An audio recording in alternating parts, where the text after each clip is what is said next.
Good afternoon, Patriots, and welcome to the 73rd audio file in the audio cast series known as the Q News Patriot. I am the Q News Patriot. My name is SG Anon.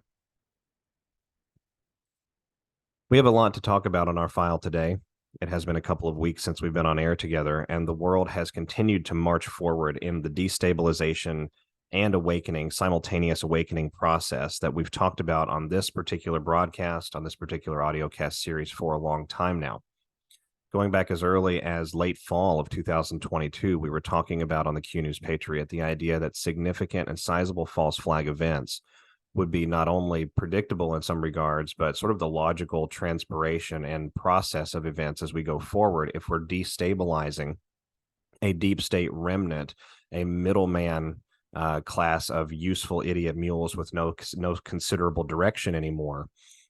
If we're going to be destabilizing that, it makes a lot of sense, of course, that we would see the types of things that we have seen and that we are seeing sort of at an escalating intensity over the last 12 months.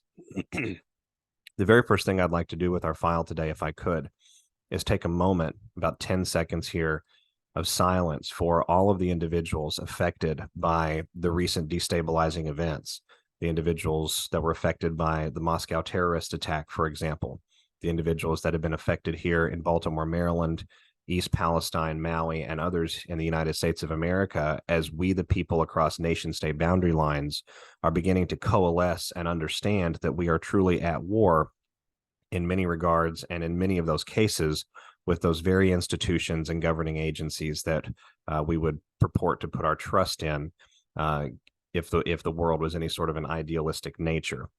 Without further ado, let's take a moment for that silence.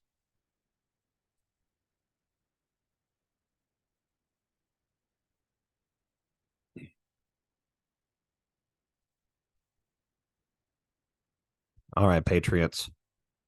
Having said that, let's go ahead and get right in. We've got a lot to talk about today, and the world truly is not as it seems. So one of these common themes that we've been hearing now from the various pulpits of power and international influence arenas, to include transnational finance and business alongside membership organizations such as the WEF and various UN feeder arms, is the idea that cyber events were going to cause the next great issue for humanity. Excuse me. The next great issue for humanity. I apologize. Alongside in those cyber events, I think that we have witnessed a sort of a cascading, or an escalating is maybe a better way to put it, series of cyber incursions and infiltrations here in the United States of America, in our private industry, financial industries, healthcare, etc., but also at the nation state level with government agencies, public works agencies and departments, critical infrastructure, and things of this nature. In fact, one of the things that we are witnessing with regards to the events of Baltimore, Maryland, 326 here in the United States of America involves a cybersecurity component aspect, which has been confirmed by at least one good investigative journalist, and I think a series of others that have unearthed various correlations to that same arena. We'll come back to that in a moment, but I want to talk about where we may be headed with the cyber digital infrastructure and how that security component and that discussion may actually end up playing out. It looks, based on the trends that we've seen, that it's extremely possible the next major arena for cyber interference at a grand scale is going to be communications, and primarily major telecom industries worldwide. If we go back and we look at a few of these stories that have broken just in the last couple of months, and many of them just in the last 10 days, I think we're starting to see the narrative prep for exactly this. Taken from Security Week, February of 2024, more than 230,000 individuals impacted by data breach at Australian telco Tangerine. Australian telecom provider Tangerine announced that personal information of more than 230,000 individuals was stolen in a recent cyber attack. The attack ostensibly occurred February the 18th, but was not discovered for 48 hours. Tangerine is one of the larger telecom providers in the Australian countryside. Taken from Reuters, this actually being just today, U.S. offers $10 million bounty for info on black cat, hackers who hit United Health. The State Department offered up $10 million for information on the Black Cat ransomware gang who hit United Health Group's tech unit and snarled insurance payments across America. Coming over here, March, just a few days ago, Russian hackers may have targeted Ukrainian telecom with upgraded acid pour malware. Data wiping malware called acid pour may have been deployed in attacks targeting 4 telecom providers in Ukraine. New findings show. Who do we know who likes acid, Anons? Also taken from Reuters, this just yesterday, SEC ramps up hacking probe with focus on tech and telecom. The Securities and Exchange Commission is asking technology and telecom companies how they handled the SolarWinds cyber attack in 2020. The hack of information technology company SolarWinds, one of the broadest and most sophisticated cyber attacks in the U.S., was identified in December of 2020 and gave away access to thousands of companies and government offices that used its products. This from the 21st of March, Telecom Italia targeted by short sellers with a 1 billion euro short position. Short sellers have amassed a record against the shares of Telecom Italia as chief executive Pietro Labriola seeks investors' backing for an asset sale to slash the company's debt. Then taken just from today again, Middle East facing new surge in cyber attacks on the telecom and military sectors. Cyber attackers have intensified a focus on sectors in the Middle East, particularly telecom and the military-industrial complex, as revealed by research conducted by Positive Technologies. The study found that 88% of targeted groups were in Saudi Arabia. Where did President Trump go as his very first stop out of the country in 2017? With government agencies manufacturing telecommunications, the military-industrial complex corporations, and energy being the top sectors under attack, malicious actors primarily utilized emails and exploited vulnerability in public-facing applications to gain initial access. Notably, Saudi Arabia, the UAE, Israel, Jordan, Egypt, Kuwait, and Lebanon were amongst the primary targets. Now, we just named essentially the entire military intelligence locus of control in the Middle East, and that is who is under consistent cyber attack right now. Yana Avazova, a senior analyst at Positive Tech, highlighted that government agencies were the most sought-after targets of these attacks, with 94% of APT groups having attacked them at least once. Additionally, the energy sector was targeted by 69% of these groups. It underscores the rising significance of the military-industrial complex in the region, and telecom has become a prime target, particularly due to attacks by China-linked groups. So we're being essentially narrative prepped right now. We're being guided in a way to understand that the cyber component of the destabilization operations, the unusual militarized campaigns happening around the world across all arenas of society, we're being sort of narrative prepped to understand that the cyber arena is the next major arena that we're going to see publicly. We've now seen a considerable amount of destabilization in the judiciary, especially here in the United States of America. We've seen a considerable amount of exposure regarding that same entity. We've essentially crossed the major markers and major milestones of the Jeffrey Epstein operations, with more yet to come. The public is extremely aware of, extensive black market corruption affecting government agencies and bureaucrats, the incestuous relationship between lobbying, corporations, Wall Street, and the government. And so now we're moving into, I think, a kinetic phase where they are beginning to take out their own infrastructure because they would rather do that than risk allowing us back into the reins of power with the election of, say, President Trump here in the United States of America, and have all of their evidence, all of their structural systems still intact to be used against them. As a matter of fact, it is within the interest of the deep state uniparty monster that we're up against, the various remnants of the same. Excuse me, it is in their interest to maneuver to the greatest degree possible out of that system and either capitulate and submit to our side and assist in the transformation, or to take themselves out on the way out. And I think that that's one of the things that we're seeing at play now. I think we're seeing intelligence community assets, quite frankly, turning on themselves in the background, and we're seeing various capitulations driven by royals, which are likely to provide significant actionable intelligence on where safe houses, hidey holes, and things like that are kept and stored around the world, and how we can best access those and purge those systems and include them in the new way of life, the new earth that we're slowly trying to reorient. Now, this is a very large, sort of 80,000 foot point of view of things. So let's take a moment and step back and breathe for a minute and appreciate what I'm saying here. What we're talking about is the multi-layered information capitulation operation on behalf of a militarized alliance put into place by President Trump and various heads of state during the first Trump presidency, that is up against the remnant of what the prior entity's former bosses had created.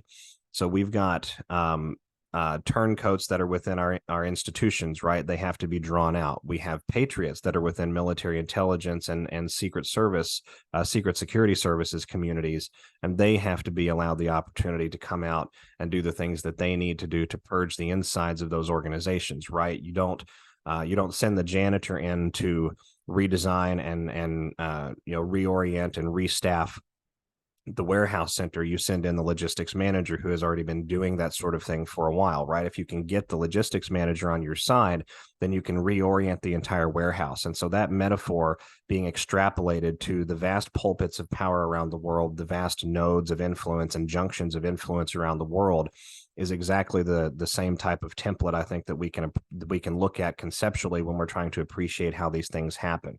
And this is not necessarily taken, from any pie in the sky, pulling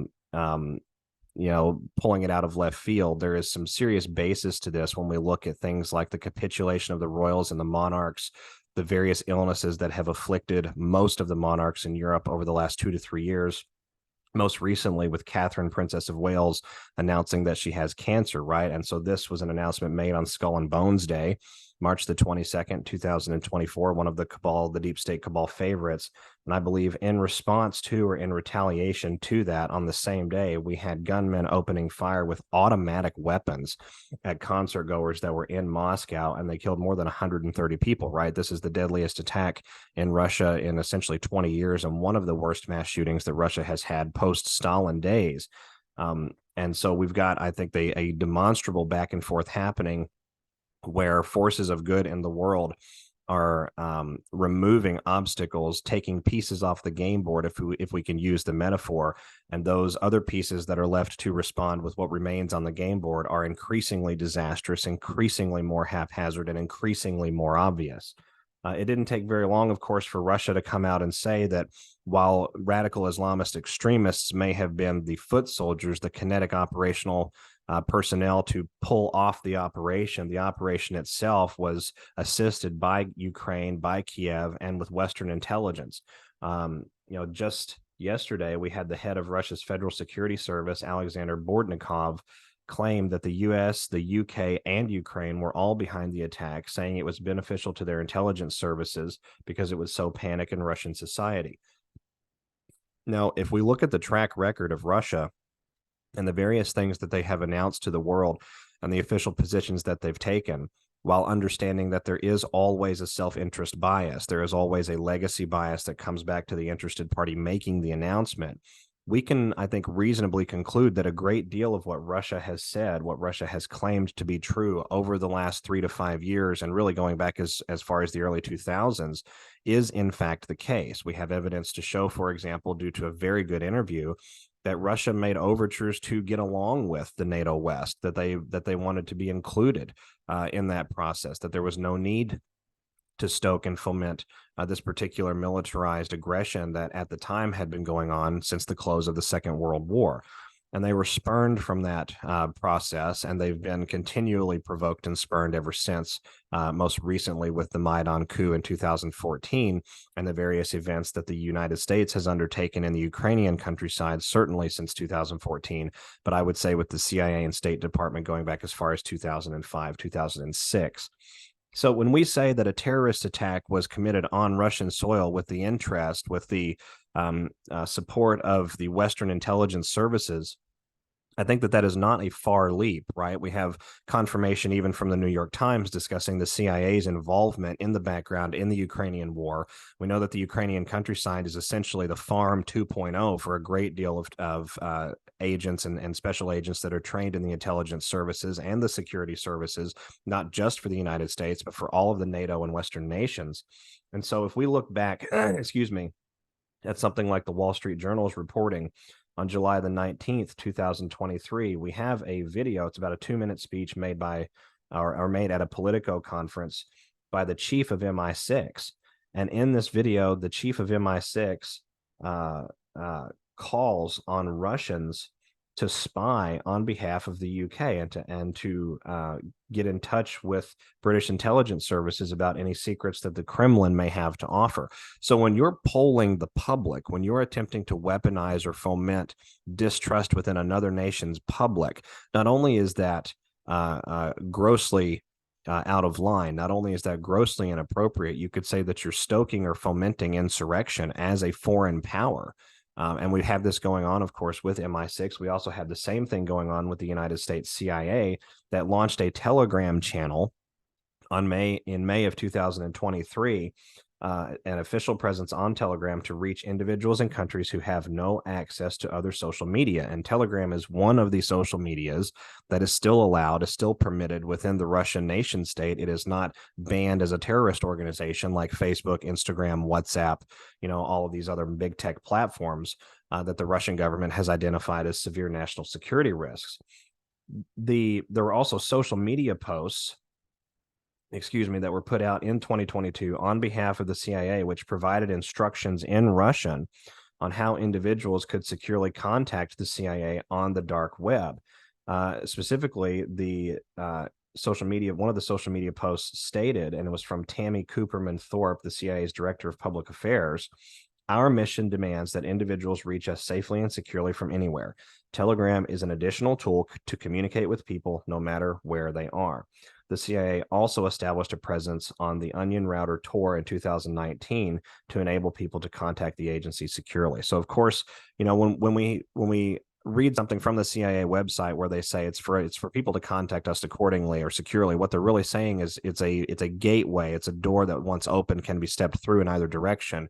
And when we have engagement through that doorway, then we have the ability to insert or manipulate or somehow affect the situation that is being given back to us. So isn't it fascinating then that the interrogation of those Islamist extremists that supposedly pulled off this terrorist attack, and I think that it's very clear that they did do it, that they were part of it, but they weren't limited in their scope.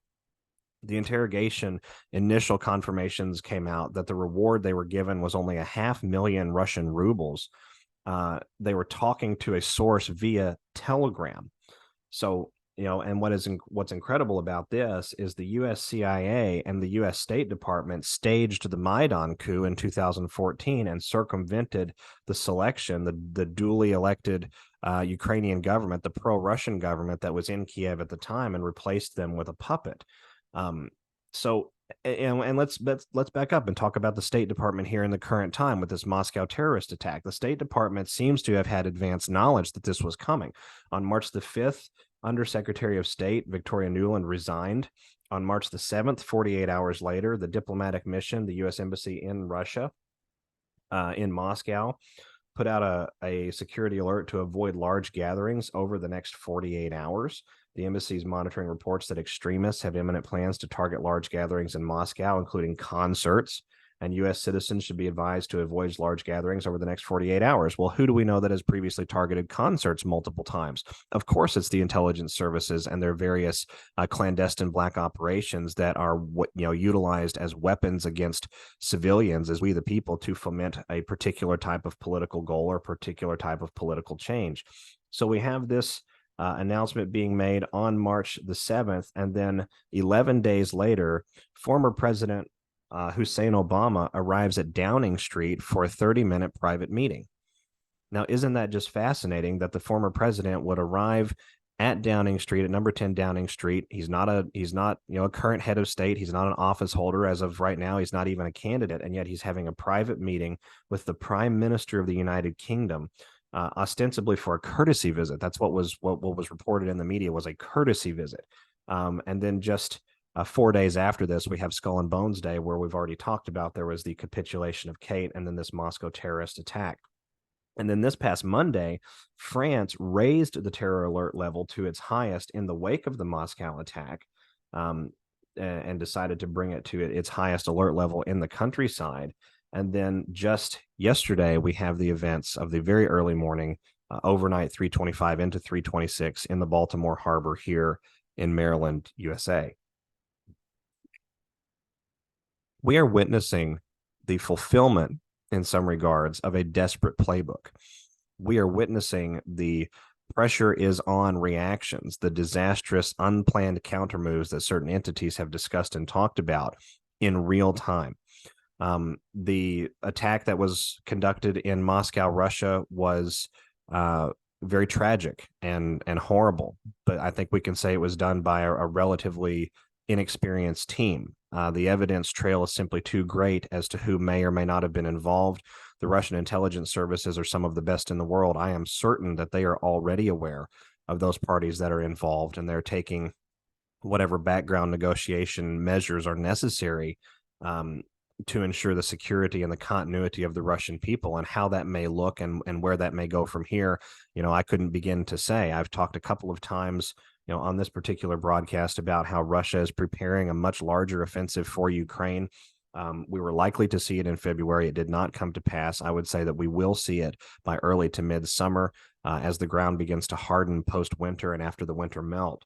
So, we have a tremendous amount of pressure against this apparatus that seems to be relatively inexperienced at covering its behind. And so what has occurred here in the world, or what is occurring, I believe, in the world, is the true exposure and the drawing out, if you will, the dragging out of those less competent, typically, in service to themselves, arms, rather than the ones that are command and control, and have always held a very precise balance, a razor's edge, a knife-like balance from the various power fulcrums here in the world.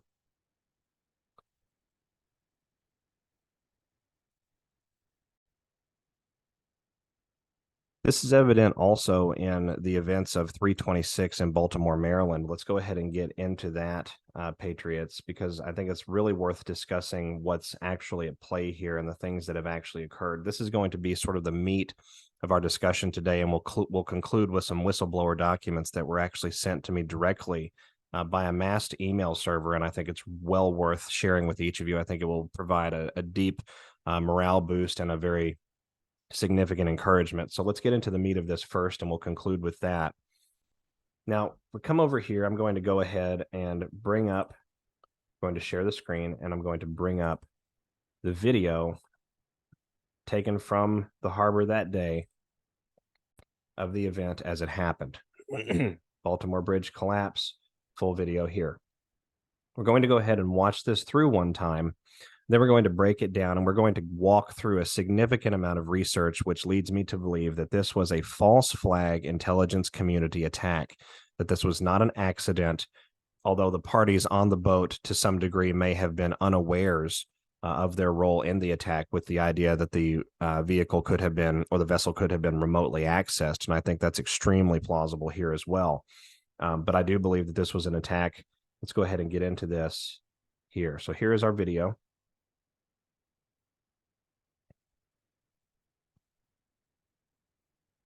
You can see the vessel is traveling at a relatively high rate of speed. There are no escorting boats, which I find extremely unusual.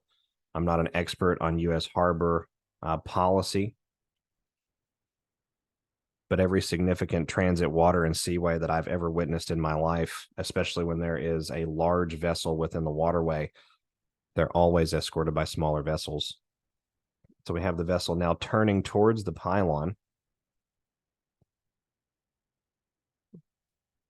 appearing to steer at the pylon. Our moment of impact coming up right there. And now we have the bridge falling. Now, if you're watching this and it looks strange or unusual to your eyes, that's because it is. This particular, let's back this video up. We're going to analyze this just a moment. This particular support structure, obviously a very large pylon. The impact made by the supertanker was not enough to destroy the pylon, to knock it out from underneath the bridge. And had it been such that it was enough to do that, you would have seen the fall fulcrum sort of right into here. It would have hinged over here, hinged over there, and fallen towards the weakest link, right? But that's not what we saw. What we saw was the entire superstructure coming down. We're going to go back and look at this again at normal playback speed, and then we're going to actually break it down slowly.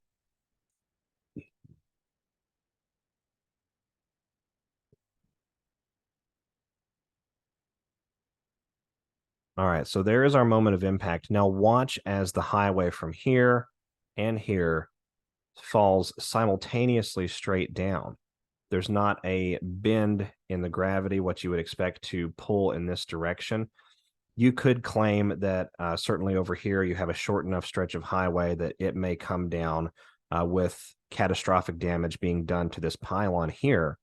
But this particular support structure was not catastrophically damaged. It wasn't removed out from underneath the bridge. The vessel didn't continue to go through. It was severely damaged, and it may be irreplaceable, but not enough to cause the entirety of the roadway here to simultaneously collapse in parallel with this. In parallel. See, and actually our fulcrum, our falling point is here. Now notice, right here, we have what appears to be an explosion. And right here, we have what appears to be the beginning of an explosion. All right. We have flashing lights here and here and here on the bridge, but this is clearly a fire. This flashed, and now we have a breaking point here.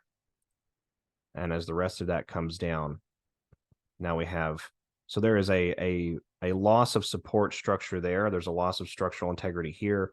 There's a loss of structural integrity along here. This, of course, bringing all of this down. None of this collapsing around the pylon. It's collapsing straight down into the bay, not around the pylon, but straight down into the bay. And actually, this one bends right there. So let's come back here to the moment of impact. We're going to slow our video down. Playback speed at 0.25. We're going to investigate this. So here is our light. Right, there's a light up there very near where we saw that discharge flash a moment ago. Light, light, light, light, light, light, impact.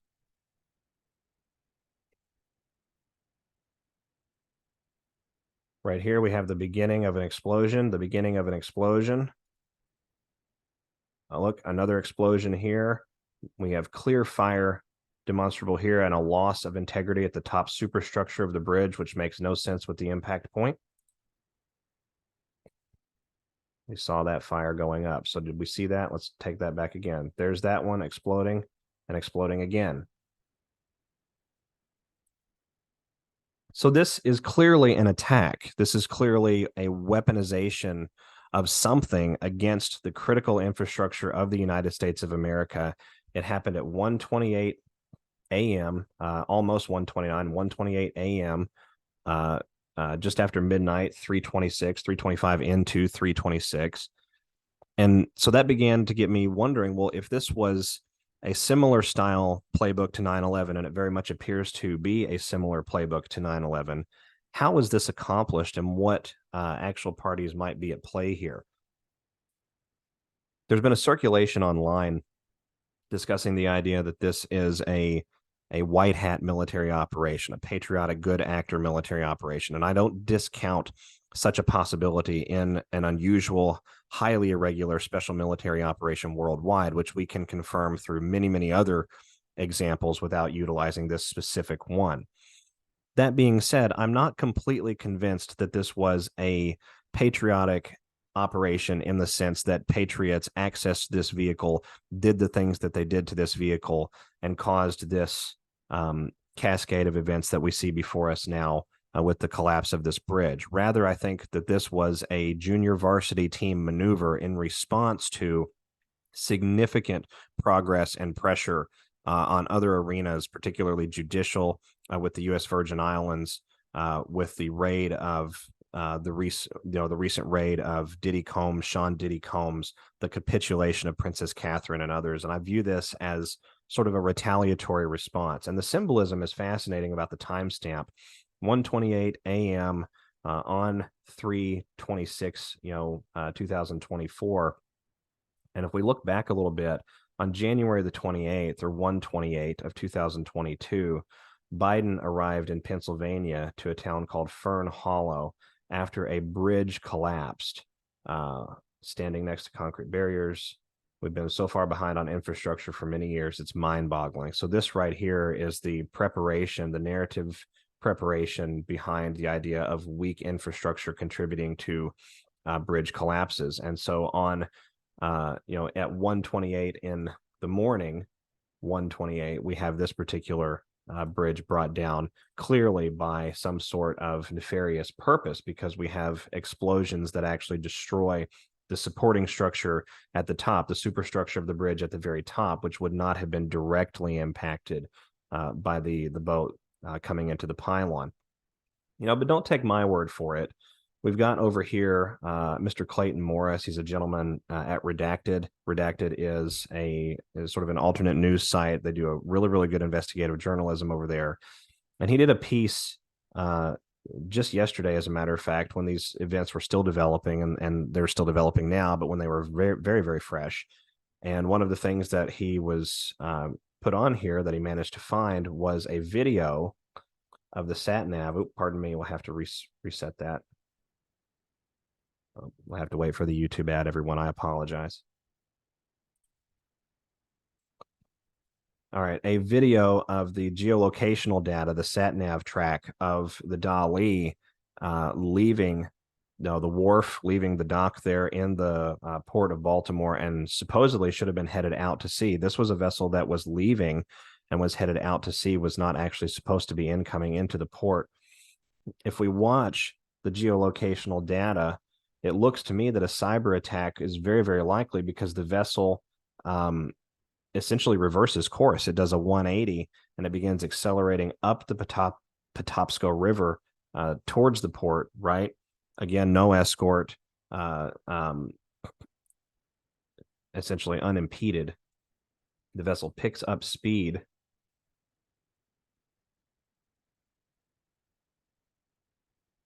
And as it approaches the bridge, it makes a turn directly into the pylon. So from this particular angle, this event here appears to be entirely purposeful and entirely by design. We come over here.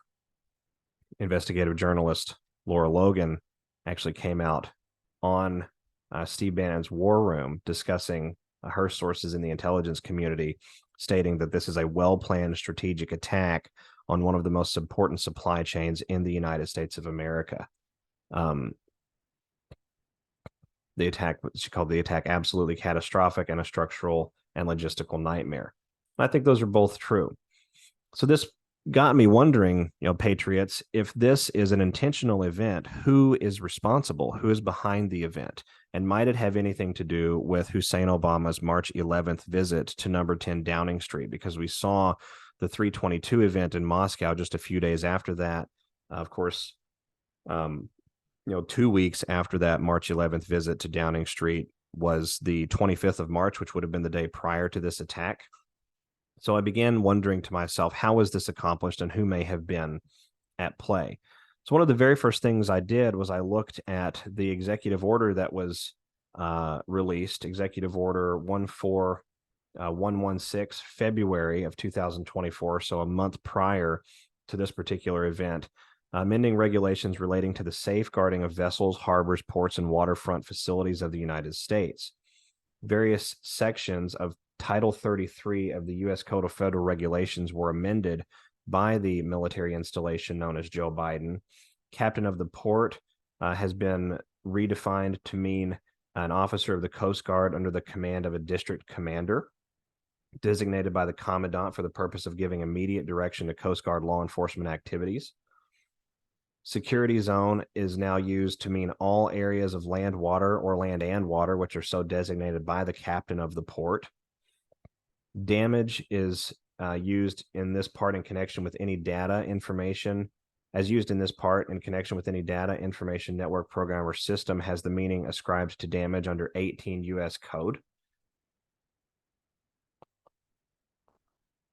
Cyber incident, as used in this part, has the meaning ascribed to an incident under 44 U.S. Code. So these are very significant U.S. codes, right? 18 U.S. Code deals with treason and sedition and other significant crimes. 44 U.S. Code is one of our national emergency, critical national infrastructure codes and statutes. Section 6.04 of Title 33 of the Code of Regulations is now modified to mean, what is this? Preventing access of persons, articles, or things, including any data, information, network, program, system, or other digital infrastructure to vessels or waterfront facilities. Preventing access of persons or things, including data, information, network, programs, or systems to vessels or waterfront facilities. We're talking about a cyber attack having happened on this vessel. Establishing security zones, prohibitions with respect. The captain of a port may establish security zones subject to the terms and conditions in section 6.0105. No person or vessel shall enter a security zone without the permission of the captain of the port. So if you go through and you read the rest of this, and I won't waste all of our time today, but we are going to discuss a couple of the other things down here at the bottom. But if you read through the rest of this executive order, what this did was it beefed up the law enforcement response capabilities, specifically the militarized law enforcement response capabilities permitted to the United States Coast Guard in the event of something exactly like what happened in Baltimore on 3/26. Where is it at here? Evidence of sabotage, subversive activity, or an actual or threatened cyber incident against involving or endangering any vessel, harbor, port, or waterfront facility, including data information network, etc., shall be reported immediately to the Federal Bureau of Investigation, the Cybersecurity and Infrastructure Security Agency for any cyber incident, and the captain of the port, who is the Coast Guard's designated liaison. The master, owner, or operator of a vessel or waterfront facility shall take all necessary precautions to protect the vessel, facility, and cargo, including data information, network, programs, or systems from sabotage. And in enforcing regulations amended by this order, the commandant of the Coast Guard shall coordinate with the Department of Justice and other relevant executive departments and agencies as appropriate under applicable law. The Coast Guard functions as a department of the Navy in times of war. This is making this executive order, as it pertains to the events that occurred on 3/26 in Baltimore, essentially allows for the intervention of U.S. military forces in the law enforcement process, working in conjunction with the Department of Justice and the FBI. And isn't it absolutely fascinating then, if we're talking about the Department of Justice and the FBI, that it was the FBI which the day immediately prior, let me come over here and make sure I get the right one, the day immediately prior to this incident changed the special agent in charge of the Baltimore field office, naming a new special agent, Christopher Wray naming a new special agent as the one in charge for that field office. The day of the event, this same brand new special agent and field office made an announcement confirming that no link to terrorism was involved, according to Bill Delano, special agent in charge of the FBI's Baltimore field office. So this particular changeover, changing of the guard at the FBI sense occurred right around a month after the publishing of this particular executive order in the Federal Register, right? And so in response to this executive order, the very next day, the Coast Guard issued a cybersecurity directive for Chinese-made cranes after the executive order. The Coast Guard released a maritime security directive on Wednesday, and the directive focused on cyber risk management for ship-to-shore cranes. Let me see here. But there's something else that I wanted to show all of you, and I just have to find out exactly where it was here. The directive contained sensitive information and cannot be available to the public, according to a notice published Wednesday by the Department of Homeland Security on the Federal Register. DHS is the agency that was involved in the raid, one of the agencies directly involved in the raid against Sean Diddy Combs. Owners or operators of PRC manufactured cranes should immediately contact their local Coast Guard captain or district commander. In addition to the MARSEC directive, the U.S. Maritime Administration, right here, the U.S. Maritime Administration issued an advisory that seeks to alert maritime stakeholders of vulnerabilities to maritime port equipment, networks, operating systems, software, and infrastructure. So this is a month prior to the events of Baltimore in Maryland on 3/26. So we have clear advanced knowledge of some sort of event that was coming, right? And we have that unexplained visit from Hussein Obama to number 10 Downing Street. And the Maritime Worldwide Foreign Adversarial Technological, Physical, and Cyber Influence Advisory that was issued by the Maritime Administration. Let me move this task out of the way. The Department of Transportation's Maritime Administration advisory issued alerting stakeholders of potential vulnerabilities to port equipment, networks, operating systems, software, and infrastructure, and discussing foreign companies manufacturing, installing, and maintaining port equipment that creates vulnerabilities to global maritime infrastructure and information technology. So we have a number of agencies out there. We have a number of involved forces that seem to have had some sort of predisposed knowledge to these events, and it looks as though, at least with the involvement of the U.S. Coast Guard under the Department of the Navy through the Federal Register and the executive order that was issued by the installation of Biden, it appears that we may have trapped them. It appears that this could have very well been a baited operation, knowing that this was coming, knowing that we were going to have to repel this in some form or fashion, but knowing also that we were not going to be able to stop it. And I think that's the nature of some of this operation, this military campaign that we're living through the rest of the world. You know, we are dragging out very entrenched, very capable, very well equipped in many regards, assets that are not working on behalf of we the people, have been working on behalf of a dark agenda for a very long time, may very well even be AI bolstered and boosted at this particular point. The enemy that we're facing may not even be flesh and blood in all of those circles, right? President Trump has called AI the greatest threat to humankind and the overall, threat to the human species at large.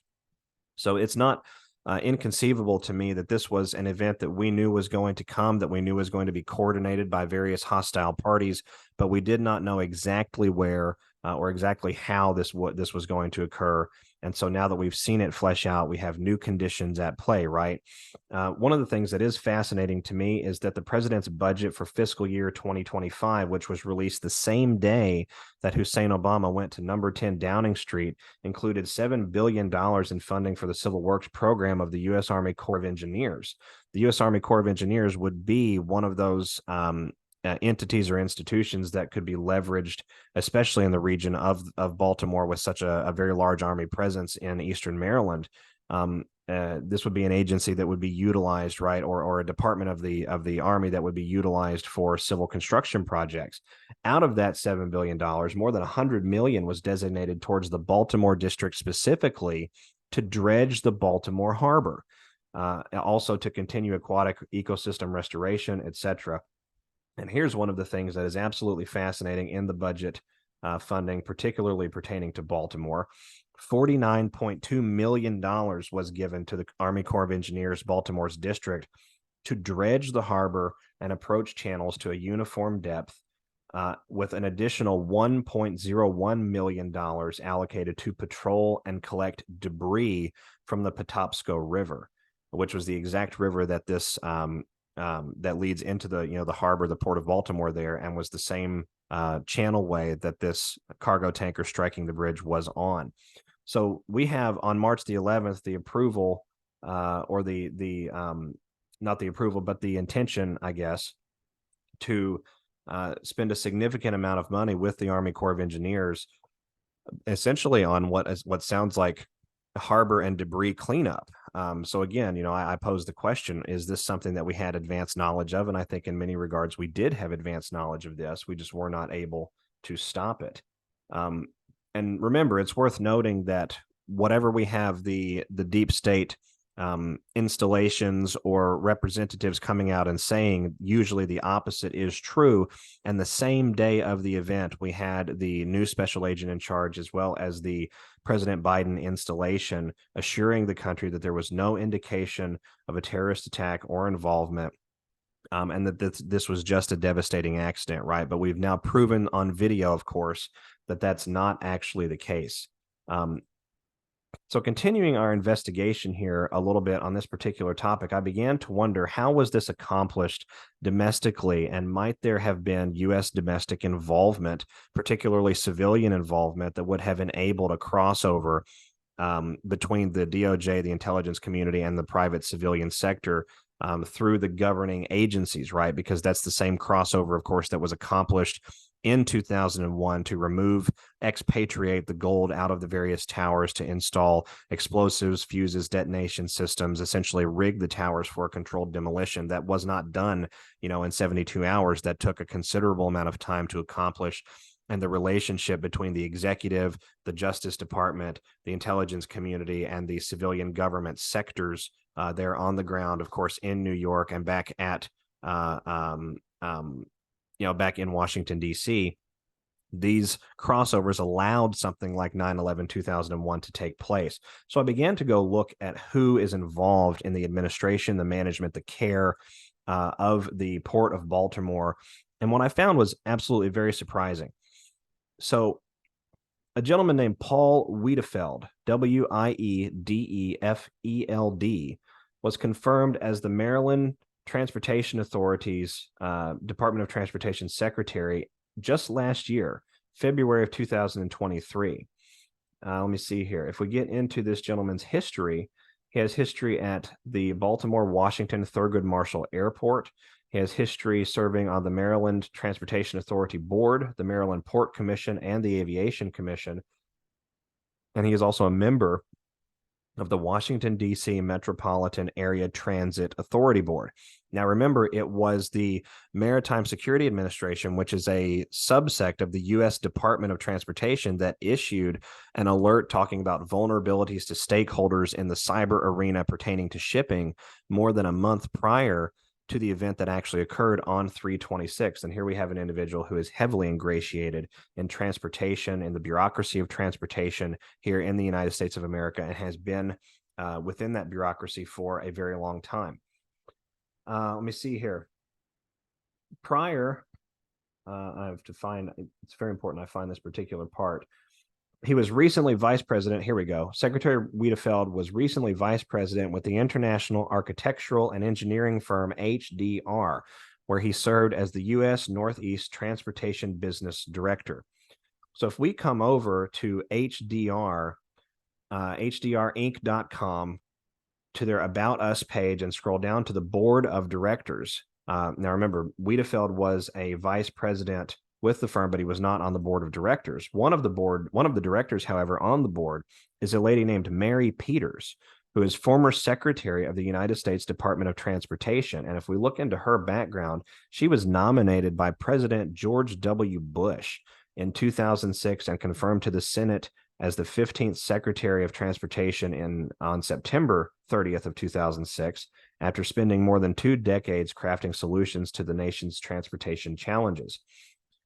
Prior to joining Bush's cabinet, she worked in Phoenix, Arizona as the National Director for Transportation Policy and Consulting at HDR Inc. So this is a lady who has been with HDR for more than 25 years at this point, which is a major engineering and architectural firm. In 2001, George W. Bush asked Peters to lead the Federal Highway Administration. So she was in charge of federal highways around about the time of 9/11 actually taking place. And of course, we witnessed a bridge collapse occurring in Baltimore over the harbor there on 3/26/2024. And so the connections are very, very fascinating to me, and it gets a little bit deeper than that. If we come over to Mr. Wiedefeld, he's currently the chairman. Let me see here, make sure that I'm right. Yes, the chairman for the Maryland Transportation Authority. And we look further into his background. He also has associations with a consultant, as a consultant with an engineering firm, an international engineering firm named Parsons Brinkerhoff. Now, if you come over to Parsons Brinkerhoff and you put in Parsons Brinkerhoff Inc. into any search engine, oftentimes you can use Google for easy open source searches like this. You don't always get the truth, but you get a flavor of it. One of the things that comes up immediately is that Parsons Brinkerhoff is now WSP USA. WSP is a subsidiary of WSP Global Corporation, headquartered out of New York. And so the WSP Corporation, which is a corporation that has significant involvement with Mr. Wiedefeld, Secretary of Transportation for the Maryland Transportation Authority, their largest institutional stakeholders include Vanguard Total Index Stock Fund, Vanguard Developed Markets Index Fund, Canoe Financial, JP Morgan, let me see here, Schwab International, and Fidelity.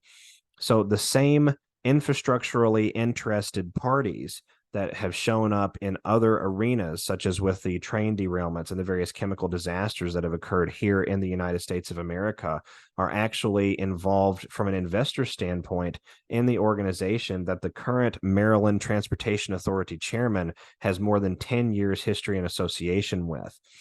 And it gets even better. On January the 25th of this year, 2 months almost exactly to the day prior, the Maryland Transportation Authority held a board meeting.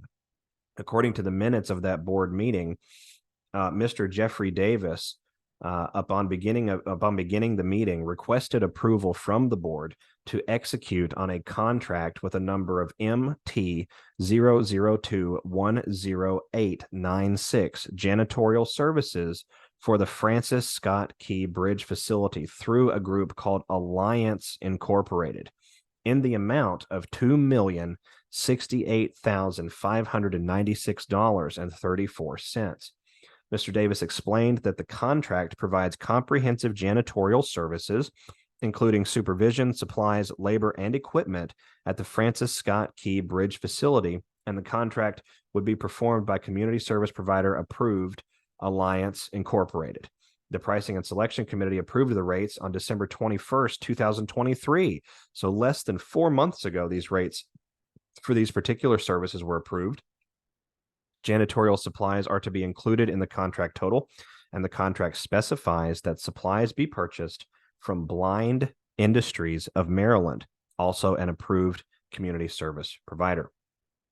So if we come over here, I'm actually going to share my screen again with you just so each of you can see that. These are the minutes that we were just reading from.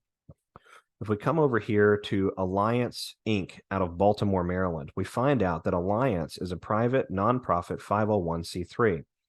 It's a leader in the vocational and community rehab field with services and opportunities empowering people with disabilities to achieve social and economic growth.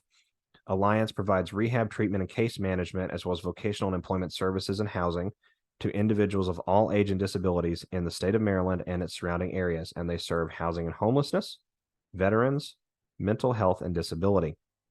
So sort of a similar playbook as to the nonprofit NGOs that are utilized by the Open Society to leverage funding into various law enforcement election campaigns, county prosecutor and district attorney campaigns and things of that nature worldwide.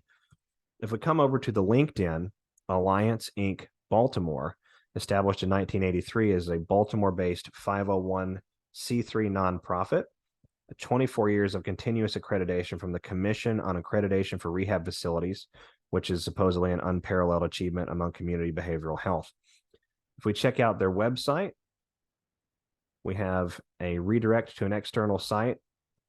If you are not automatically redirected, please click here. We're going to wait just for a moment to see if it will redirect us. When I was beginning this research earlier today, this website was entirely down and completely inaccessible. And I find that absolutely fascinating and sort of concerning given the timing of what has occurred with the Francis Scott Key Bridge. and it is again still down. So coming over here to ProPublica, not to be stopped, of course, we have the text filing, the full filing of the Form 990, which was published, or excuse me, filed by this organization, Alliance Inc. Of course, with an address here, and we can go and look all of these things up, a contact phone number, with gross receipts taken in this year of $23.9 million. The address of the principal officer and the name is Jeffrey Richardson. Tax exempt as 501c3, but a corporation, of course. If we come further down, we can look at these tables. Each of you can find this at projects.propublica.org. The signature of the Treasury Officer, the Chief Financial Officer, Kelly Savoca.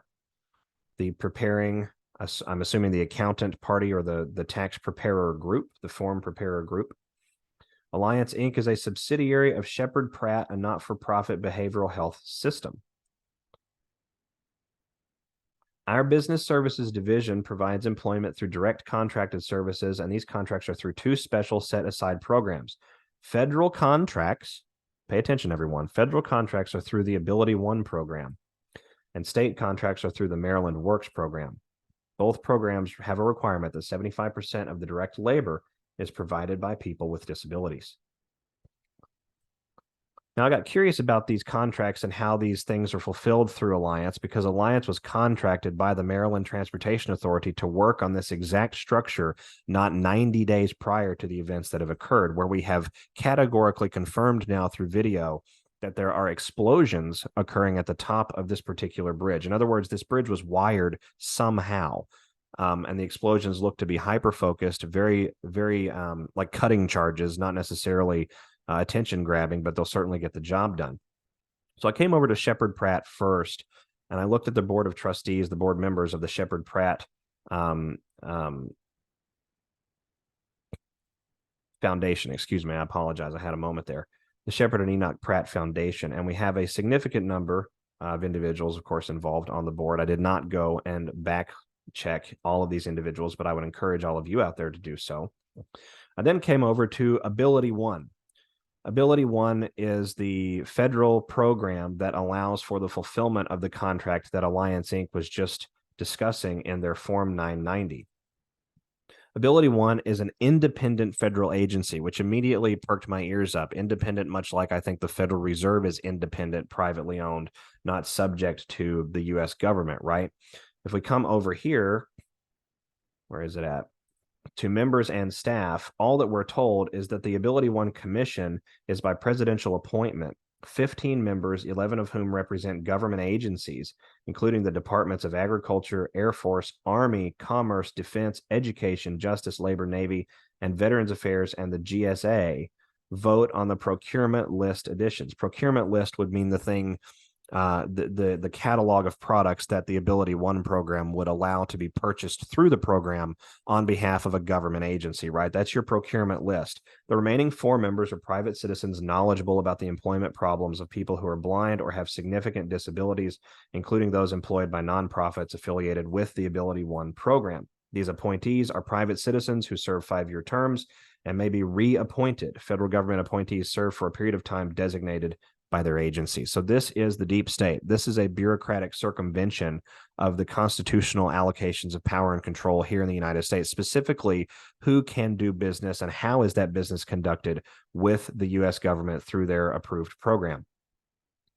Now, one of the things, and you can come to this website, abilityone.gov, and look around, but one of the things I thought was absolutely very fascinating is that Ability One is the program that was created by the Javits-Wagner-O'Day Act in I believe it was 1945 or 1941. It was created under President Franklin Delano Roosevelt, and it provides employment opportunities for Americans who are blind or have other severe disabilities. The program orchestrates government purchases of products through nonprofit agencies employing these individuals. The Presidential Committee for Purchase maintains a procurement list. We just talked about that. We don't know who's on the committee, but they maintain a procurement list of products and services which have been placed into the JWAD or Ability One program. Once a product is on the list, the government must buy it from the organization designated by the committee until the government no longer has requirements for that item. Now, I found this fascinating. When DoD customers purchase Ability One mandatory products, it creates employment opportunities for people with severe disabilities by securing these contracts through the Ability One program for its network of community-based nonprofit agencies. Providing these employment opportunities, the Ability One program is the largest single source of employment for people who are blind or have other severe disabilities in the United States. And I found it absolutely fascinating that the United States Defense Logistics Agency, which is the nation's premier combat logistics support agency, procurer essentially for the Department of Defense, does a tremendous amount of business through Ability One. The Ability One suppliers provide quality products to the U.S. food products to the U.S. military dining halls and ships, equivalent to best commercial brands out in the market. The listing of mandatory products is periodically adjusted. So the suppliers would be down here, right? The reference links, you have the National Industries for the Blind, which, if you recall from our document over here, the contract specifies with the Maryland Transportation Authority, their contract for services on the Francis Scott Key Bridge specified that supplies must be purchased from Blind Industries of Maryland, which is an approved community service provider. So the National Industries for the Blind, we'll come back to them in just a moment. The Blind Industries of Maryland, according to their governor's annual report for fiscal year of 2023, where is it at here?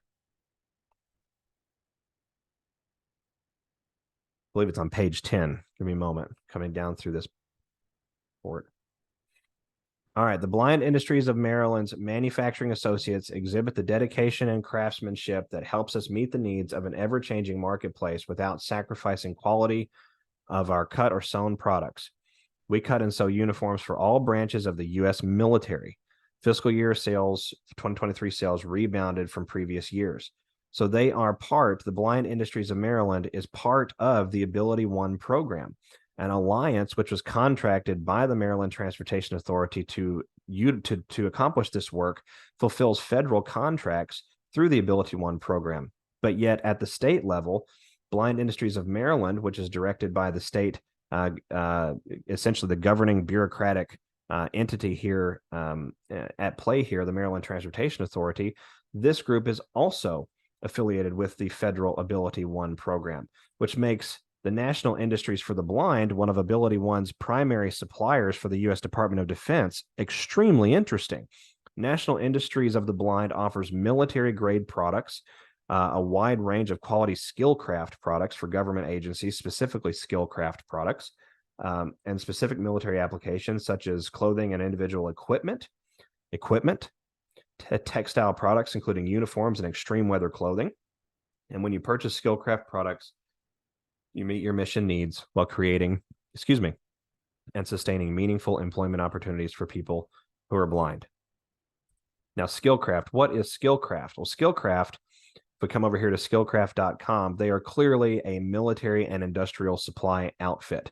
They supply aerospace and aerostructures, avionics and missions, space technology, power generation, alternative energy, and military products. If we go over to military products, one of the things that they offer are missile control systems and power supply enclosures. What happened on the ship in Baltimore, Maryland? Guidance system failure or remote access hacking alongside a power failure. Something seems very, very off about what happened with Baltimore, Maryland.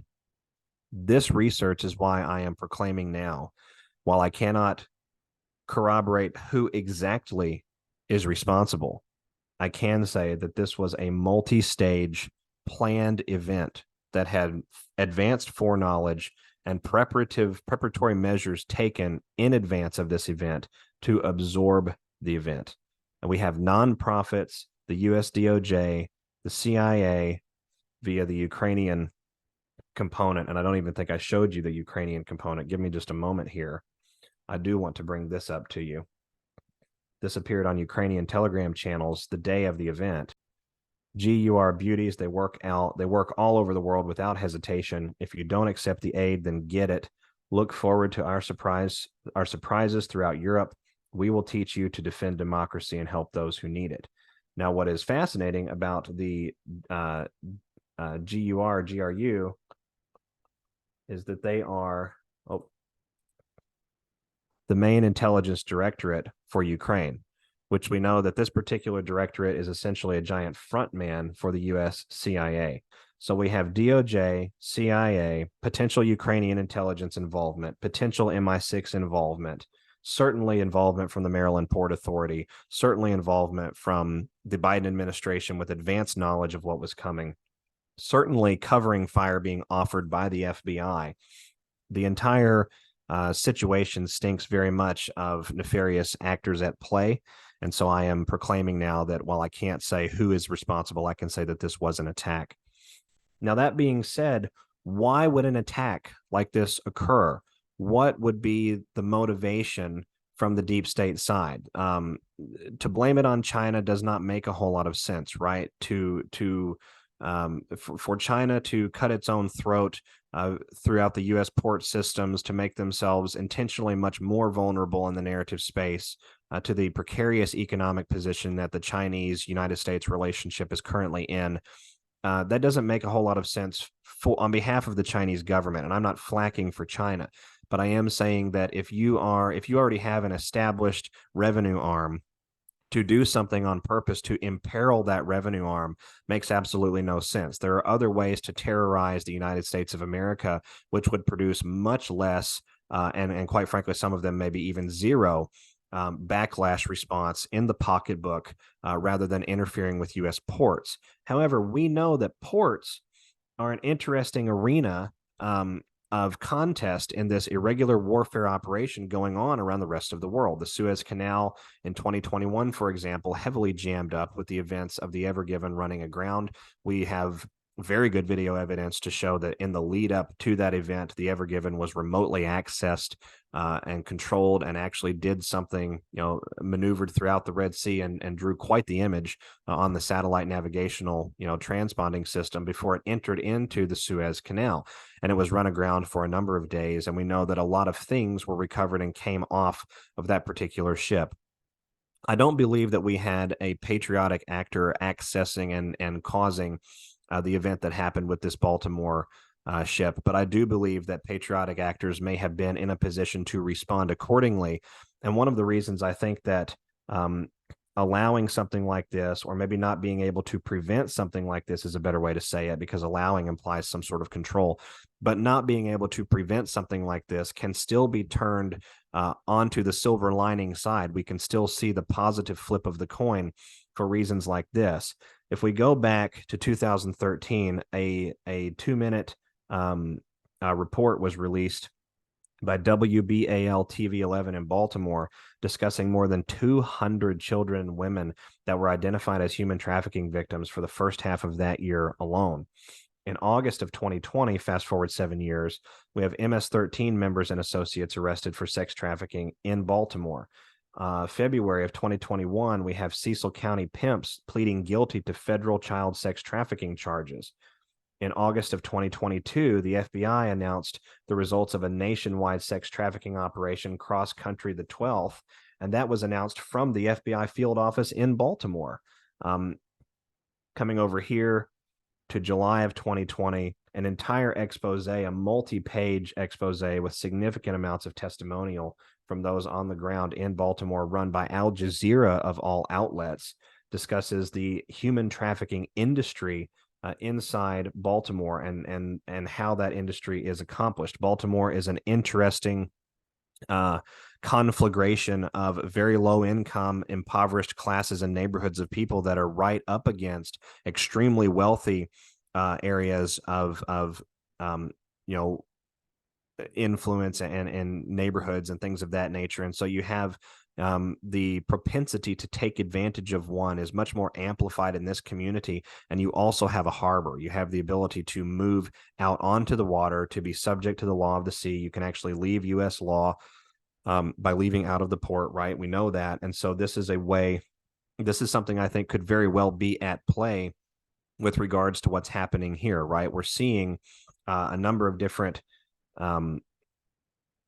responses, if we want to call it that, happening throughout the world on both sides. We spoke of that just a moment ago at the beginning of our file, how this is a back and forth that is increasingly showing itself to us, right? We've talked about this. We know that this is coming. And so we're seeing these back and forths now becoming much more overt, much more apparent to individuals.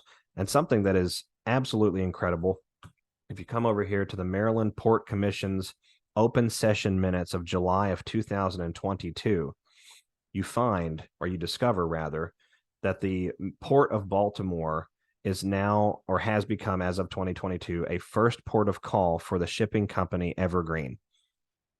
Now that is incredible, because what has happened with this particular bridge incident, which I believe is much more multidimensional and multi-layered than we know even now, with these events still developing. But one of the things that is absolutely sure about this event is that the Port of Baltimore is inaccessible. The Port of Baltimore cannot be utilized. In other words, it's not an escape route out of the country anymore. It is not a safe seaway to passage upon, whether you're doing nefarious activities or not. And so, while yes, it is tragic, and my thoughts go out to the people that are involved in something like this, I choose also to acknowledge that there are benefits that we, the people, can run with when we trace these events in real time, when we acknowledge what's going on here, and we insist on an investigation that gets us to the crux of how we arrived here and what happened. What type of forces drove the decision, for example, I believe, on behalf of black hat actors to essentially drive themselves right into the river rather than be cooperative, I think, to a broader military campaign or a broader military alliance. These are questions that I have. These are questions I want to know. I want to know the types of intelligence community connections that go on. Why was the Ukrainian Intelligence Directorate discussing that this was the work of Ukrainian intelligence communities? How involved was the U.S. CIA? How involved was the U.S. State Department, for example? These are questions that I think we have to ask. And one of the possible answers to these questions, perhaps not the most possible, but one of the possible answers, is that there is, in fact, a broad-reaching domestic irregular warfare operation happening here in the United States of America, with the singular focus to try and restore balance in the bureaucratic agencies and institutions, and to the greatest degree possible, eliminate some of those institutions so that we can restructure our republic and govern ourselves appropriately and correctly. And I'm going to share something with each of you that was sent to me. It was sent to me by an email address that I was not able to backtrace. It was a multi-layer mask that was on the email address, and the email address included no identifying information. But the paperwork that was sent over, the 2 documents that were sent over, were incredibly compelling to me, and I think are worth sharing with each of you.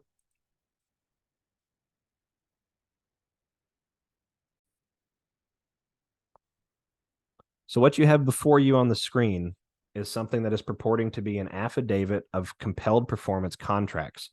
A compelled performance contract is essentially, the legalese agreement to provide a product or a service in exchange for some sort of compensation. Once you have agreed to that under conditions that are mutually agreeable on both sides, it is now a compelled performance. In other words, to exercise good faith, we must complete the contract.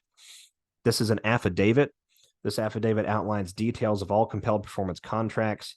Debtors and customers include employees, officers, and organizations of Colorado, USA Incorporated, one of the counties in Colorado, USA, and then Colorado, USA. I'm assuming that is going to be a municipality, perhaps a city or a township right in here. We are us, or US. We identify as many, but you may know us as affidavit prepared for Constitutional Republic of the United States of America, Space Force, and carbon copied Operational Detachment blank, Silent Board of Advisors. Subjects of operation: foreign, domestic terror cell, and claimants to war, members of and belligerent occupiers. Operational metadata prepared by Space Force, Army compartmented. This is a production of, all rights reserved without prejudice. Mission facts: clearance, classified Q+, mission type, live action military operation, training and protection. Initiator: U.S. Army, Space Force, with supporting agencies, CIA, DOJ, FBI, and NSA. This document details pro forma estimates of part and parcel of Operation Blank. All final terms, details, charge calculations, and settlements are and will be completed and updated at. All conditions, terms, and charges extend beyond womb and grave, inclusive again due to the astronomical amounts and periods involved. All debtors and attendees are jointly and severably liable for all creditor beneficiary charges by person or organization incurred by debtors throughout the entire operational period of blank as parties to war and international contract. While this operation is blank, it is actually international in scope as an act or acts of world war against the Republic of the United States in the persons of blank, operational detachment, guardians of the Republic, and with Colorado at least, I'm guessing, as belligerent occupiers and enemy combatants. We accept and have accepted the declaration of war by belligerent occupiers. Under duress only, I'm not sure what that's referring to, aside from performance ordered by the office of the President of the Constitutional Republic of the United States of America and in service of Executive Order 13818, among others. All calculations are estimates. Now, the rest of this document is redacted, but we have a timeline. March the 4th is when this agreement was first broached, and that was 2020. May the 1st of 2020, we had another update and another update and another update. So some sort of completion occurred on May the 1st of 2020. On July 31st of 2020, another phase emerged. And then post-2020 election, another phase or another point of agreement. Then the 21st of December, 2020, the same day as the Grand Conjunction in the Celestial Heavens, orchestrated by God Almighty, we have another update. Then we have another update about a month later, the 28th of January, 2021, immediately prior to the installation of the Biden Manchurian regime. Then silence again for a number of months until June, and then again in July. This right here, per operator, I'm assuming that this has to be some sort of compensation plan or some sort of assignment schedule for whoever is part of this operation. September the 10th, 2021, another update. November the 7th of last year is our update after that. So we have a more than 2-year gap between these updates here. December of 2023, a month later almost to the day, December 6th, then December 8th, 2023, 2 days later. Then January of this year, just a couple of months ago. This document is true and complete to the fullest extent of my knowledge and authority over my quantum autographed and trademark sigil with right forefinger print. End of file. Coming over here, this document went alongside this document, was sent to me, and the title of this document is Still a Crime, Operation Blank. This is clearly addressed to someone, something and something, process and project that is underway. Let's start with a lesson. What do you call it when a criminal instructs an innocent person to commit a crime that the innocent person then commits? A crime. Let's explore some related questions. What if the innocent person didn't know? Still a crime. What if the first criminal didn't know? Still a crime. What if the innocent person was just doing their job? Still a crime. What if the first criminal and or innocent person, or second criminal, was a professional or even an official? Still a crime, and even more so. What if the first criminal has gotten away with a lot of crime? Still a crime, perhaps aggravated or habitual. What if there were others involved, even 2 or 3, between the first criminal and the one actually committing the crime? Still a crime. Conspiracy, in fact. What if the person committing the crime is an oath-bound official who has been informed of the nature of the crime and refuses to remedy? The crime escalates to treason. What is the penalty for treason? Please consider a few psychological studies. First, the Milgram experiment, and next, both of which are relevant to something. Closely monitored by a counter-terrorist psychological intelligence operator during a live-action military operation. Take a few minutes to review these studies. Special operator reporting to the military services of the nation, more specifically, extreme psychological operator, master of science and organizational management as an alumnus of, a private military contractor contracted to U.S. military forces for this audit and training engagement. I'm assuming engagement meaning operation blank, whatever this operation is. This operation seems to be investigating a domestic terror cell for crimes against humanity. Members of that cell who have something, conspiracy to deprive rights, among a laundry list of other charges. You have consented to 24/7 biopsychological and signals intelligence surveillance as domestic enemies of the Constitution. You volunteered all of your email, phone, and social media contacts to the same ongoing interrogation as suspected accomplices. Please take a moment to consider your situation and call blank. You are in our custody, and we are proud of how our nation operates at its best, especially our military forces. Please study the attachments included with this note. The reason we are cooperating with Something County Criminal Investigations Division and the Federal Bureau of Investigations and Department of Homeland Security is to allow you the opportunity to clean up your own mess and something of values as a constitutional republic. I'm assuming maybe turn back to our values as a constitutional republic with something. Signed, operator, special operator, Space Force, and blank.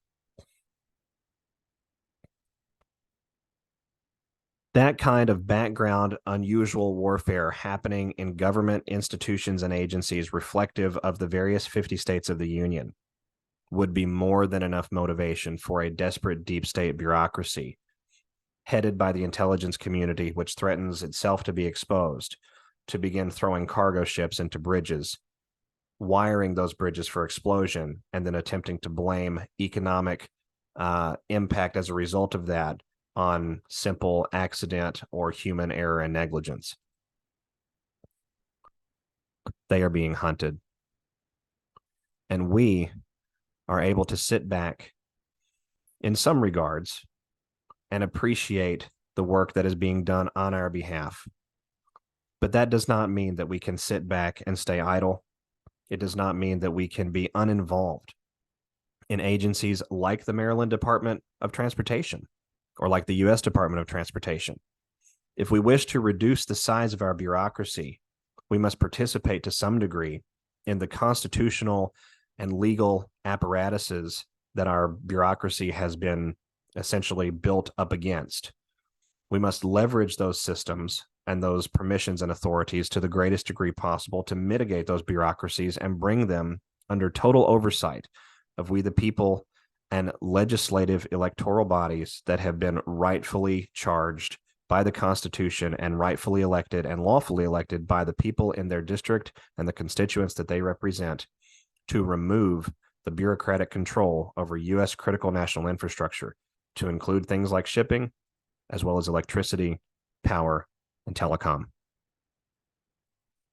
There is a vast, multi-angular special operation creating multiple levels of reality in the world. We, the people, will see those realities through to the other side, but it will take all of us, and there is a price that will be paid. We are now seeing the desperation moves that we've talked about before on this program a number of times. They're beginning to happen. We know that they cannot allow President Trump to arrive at the polls in any significant, normal sense. They know that the cheat would have to be so large that there would be nothing stopping patriotic actors and forces from attempting to intervene in that cheating process in real time.